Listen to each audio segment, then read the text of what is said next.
guys, this is Carrie with Fullerton Professional Organizing, and I'm going to talk to you today about how hard it is to get rid of sentimental items.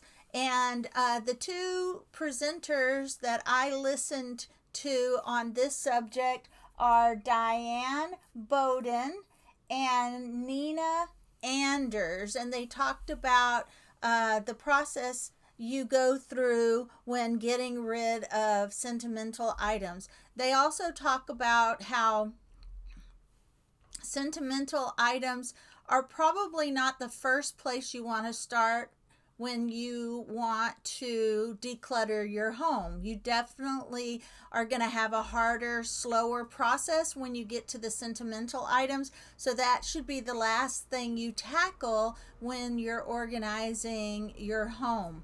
So we're going to start with some of the things that Diane Boden says about decluttering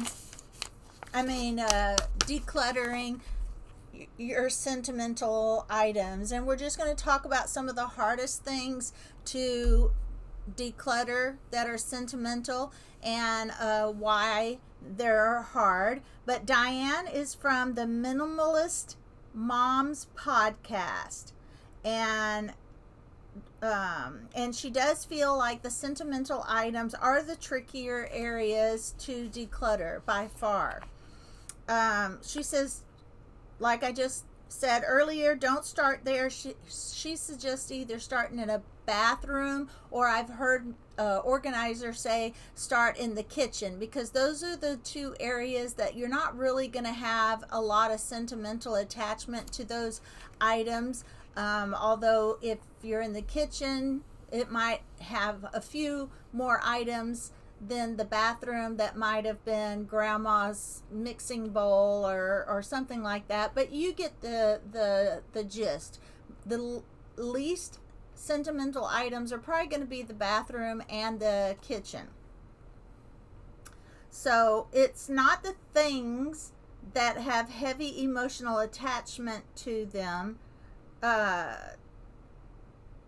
People that are maybe getting their feet wet with decluttering or don't really know where to start, it's not the things that have the heavy emotional attachment to them. Start with the broken items or the items that are no longer useful. Those are going to give you a little bit of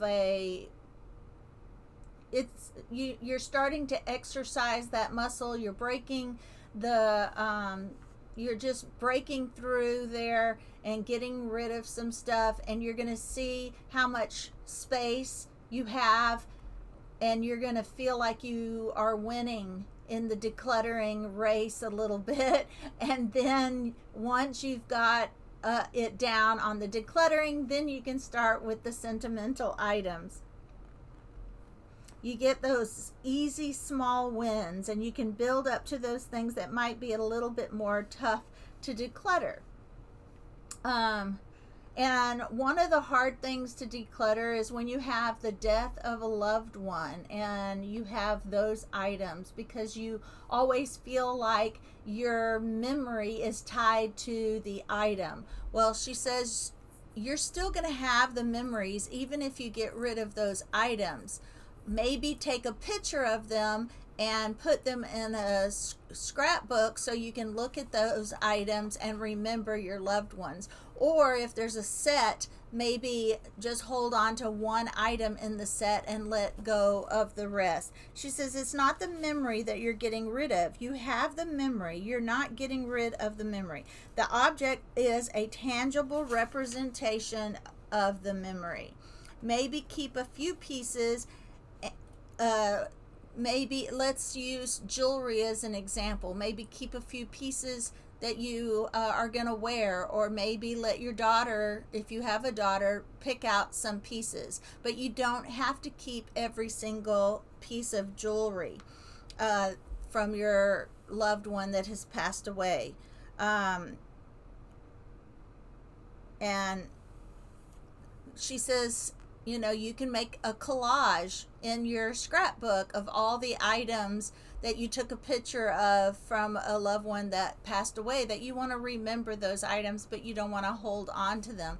And she talks about a lot of times we don't want to let go of those items because we haven't really dealt with the grief or the fact that they really are gone. There are other emotional things behind keeping the items when a loved one has passed away.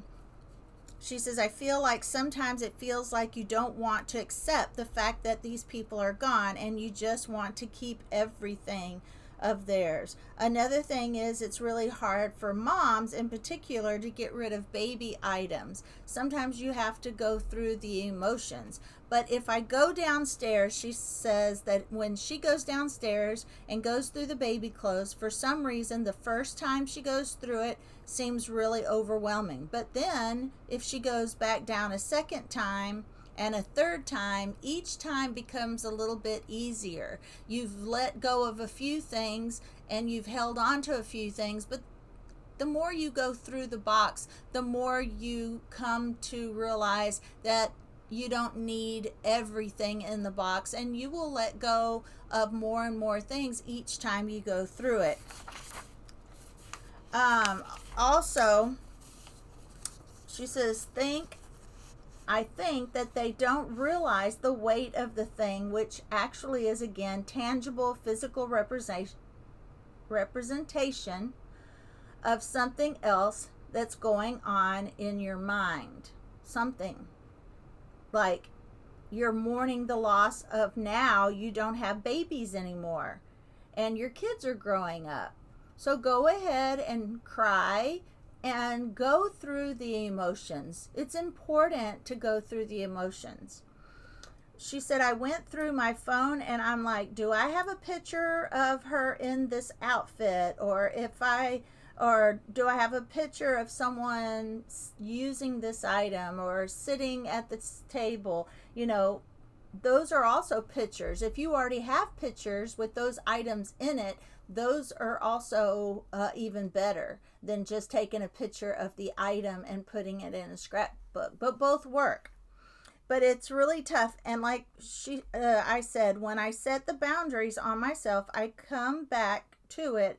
Usually there's less of an attachment. The more you come and try to declutter, the less attached you become.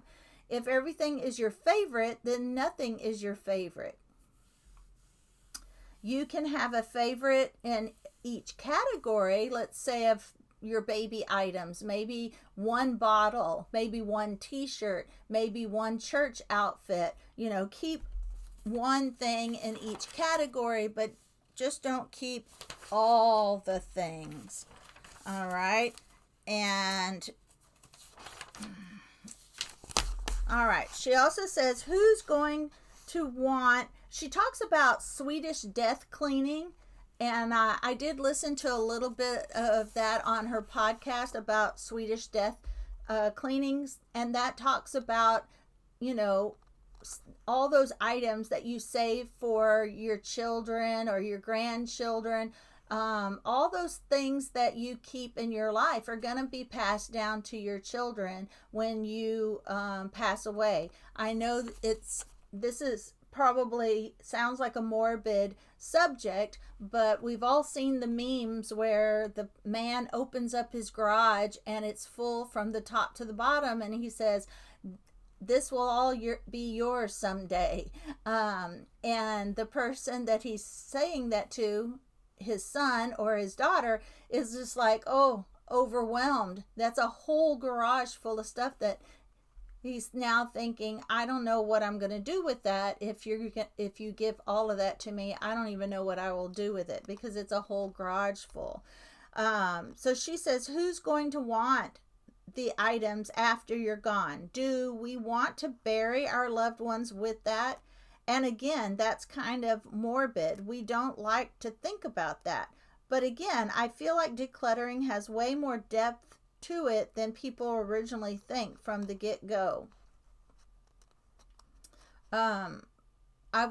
She says she was starting to do that because I am kind of sentimental. She wanted to keep all the Christmas cards, and she started keeping them on a ring so she could go through them the next year. But then she said, well, why am I keeping all the Christmas cards? Why am I keeping all the graduation cards from when I graduated and now I'm married and I have children? Why am I keeping all the photos of every person that is no longer even in my life anymore? These are people I knew maybe a year or two, and then I've lost contact with them. Why are we keeping all of those pictures?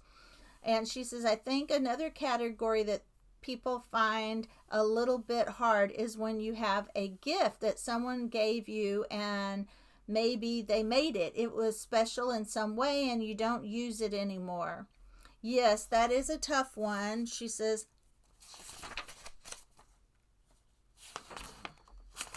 that's a tough one. I can think of anyone in my life, like, I can't think of anyone in my life that will come over and be like, where's that gift or yours that I got you? So that's a fortunate thing. But if you're talking about something that grandma made for you, maybe get a picture of your child in that item. Say thanks, grandma.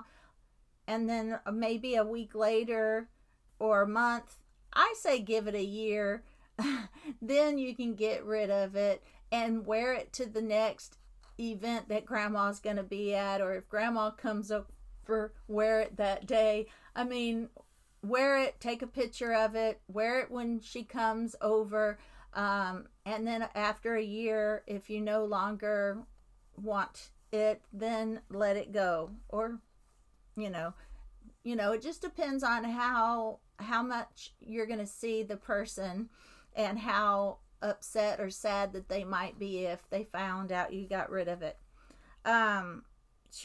Diane says, I think at this point most people know that I'm trying to pursue a life with less, and so I've had to have those conversations. But there are still those people that want to gift you in abundance, and again, it's just kind of like veering them in the direction of where we're prioritizing experiences over things. Like, we're not prioritizing these things. Yes, my husband and I are empty nesters, and we have now started saving our money for experiences more than gifts, because at this point in our life, and as you can see in my craft room, I have everything I want or need, and if it's something that I need, then I just purchase it. So experiences just have so much more of a memory tied to it than gifts. So if we are thinking of gifts to give people, or even sometimes people will ask, like, hey, what would be a good thing? What are some of the favorite gifts that maybe weren't so much things to receive? And that question was asked of her off the top of her head, and so she was able to say some things like lunch with grandma, passes to different parks and recreational parks, sleepovers, special things like that. But as far as parents go, taking vacations places can be gifts just as well. But Diana says, I just feel like when my kids have had far too many things, it makes it so much harder for them to play and hone in on what it is that they really want. But when they have fewer things, when we go through and really declutter, and she rotates toys. We talked about that a couple of podcasts last week in a podcast about toy rotation. She's a believer in toy rotation. She feels like they play so much better when they have less toys in their room, and it makes cleanup so much easier for the kids. They're not overwhelmed. Even if they do pull everything out, They can put things up really quickly and easily. And even when it comes to times in my life where we did open physical gifts, if I think back to my childhood, I couldn't tell you what gifts I opened, but I remember the experience of the stockings and the certain things we always had in the stockings, which were, in my case, we had oranges, apples, and bananas, and chocolates, and nuts, and we had all of those, and that was a tradition. And even as an adult, I still remember those traditions, and I still love those. Can I always buy bananas and oranges and apples and all of those things? Yes, but I always loved finding those in my stockings. I'm not sure why, but that's a really sentimental thing for me. And I just remember the experience. I think that's really true. Or it's like when you go on a little vacation and you stay in a little rinky-dink hotel, but your kids really remember the swimming pool. It wasn't really anything special, but to the kids, there was a swimming pool. That was special. And they got to spend time around the pool with their parents, no matter where they were at or what they were doing at that little rinky-dink hotel. So kids really remember what you do with your kids more than what you give your kids. All right, so now I'm going to give a little review of some of the things Diana Boden went over, and then we're going to talk about, real quickly, we're going to talk about this other person here. Oh, Nina Anders, and what she says about sentimental items. So Diane Boden of Minimalist Moms podcast, she says, start with the bathroom when decluttering, since it usually has few sentimental objects. And she says, sentimentality is an emotion. It's not rational. It's not helpful. Work through it and don't feel like there's something wrong with you because you're struggling to get rid of things. If you begin by getting easy, small wins under your belt, you can build up to those things that might be a little bit more challenging to declutter. Get rid of the stuff that's broken, that you know that you're not going to use, that you don't want. Those are easy wins. It's okay to cry. That's part of the process and can actually be healthy for you. Objects are only tangible representations of memories. Getting rid of an object is not getting rid of the memory. Recognize that dealing with sentimental items will be tough, but sorting through emotions is necessary. And it's part of the grieving process if it's someone who has passed away. If the emotions aren't dealt with while you declutter, they will still need to be dealt with at some point. So, saving a few special items highlights their value. If everything is kept as favorite, then nothing is really special. Set yourself a timeline that allows space for reflection. Sometimes coming back to a project is necessary to process the emotions. And like they said, the more you come back, you feel a little less detached. You feel a little more detached, and you can let go of things when you've come back to it a few times. Use a few inherited items instead of keeping them all. For example, select a few pieces of a parent's jewelry to wear and pass down to a loved one, pass down while disposing of the rest. Take a picture of each item that you dispose of and put it in your yearly scrapbook. You can make them into a collage. Alternatively, if I can say that word, take photos that you can post on Instagram or use to create chat books. Promote less clutter by letting others know you are pursuing a minimalist lifestyle. Ask for gifts of memberships or experiences instead of stuff. All right, so now this next person Nina Anders. Here's some stuff that I wrote down in my notes. She says, when we keep things for the right reason, they become a blessing in our lives. When we keep things out of guilt or after they are no longer useful, things pile up and crowd our hearts and our homes. What we tell ourselves are, we may need it in the future, it might be worth something someday, it represents our love and memory of a loved one, but we should keep things that are useful, meaningful, or loved. These items should be used and enjoyed. Make sure it has a sacred place in our home, not packed up in a box or somewhere just collecting dust.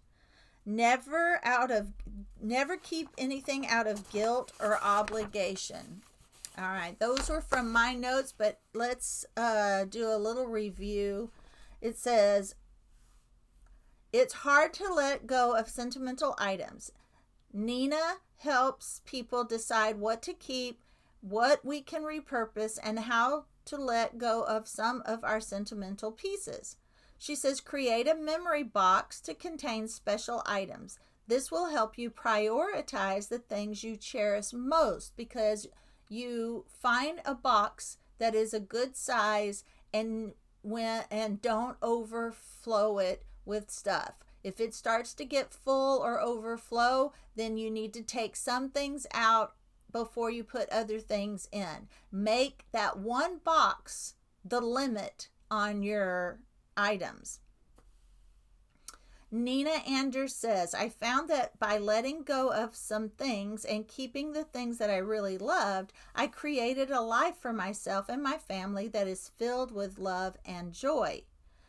While we placed value on collecting china and keeping the chair Grandpa made, we have to realize the younger generation is much more focused on experiences rather than things. So it may not be something you can pass down to your children. It may not be something that they want. It may be easier to let an item go if we consider how many reminders of them we already have. If you get the sense that a family member is not interested in what you are trying to give them, don't put pressure on them to take it. Consider giving your items to a loved one now. Sometimes, after you pass, those items never make it to the one who wanted it in the first place. So let them enjoy it now. If an item's perceived value is keeping you from letting it go, take the time to look up its value or have it appraised. Sometimes we can gift items to another member of the family who will appreciate the items. When sorting, sort out the easy, yes and no items first. Spend some time on the maybe items. You can put those in a box, date them, and if you don't ever come back to that box, those items are a most likely no items that you can give to charity. Now that's how I go into people's homes. We just go through real quickly and say yes, no, yes, no, yes, no. Then when it comes to the maybes, we always set those things aside. The yes and maybes we set aside. And then as we tackle the yes items and put those in place where they go, then the last thing we do is go back through those maybe items and make decisions. Because usually those maybe items are somewhat sentimental more than anything else. Or there's a fear of needing it someday attached to it. Now take photos of items and make a scrapbook, including a story about the item. Then you can get rid of some of or all of the items. And so that was two different takes. One is from a younger woman and one is from an older woman. So they both have similarities, but they have some differences because one still has little kids and the other does not. But those I hope that information is very helpful to you, and I will see you on the next podcast. Thank you for watching.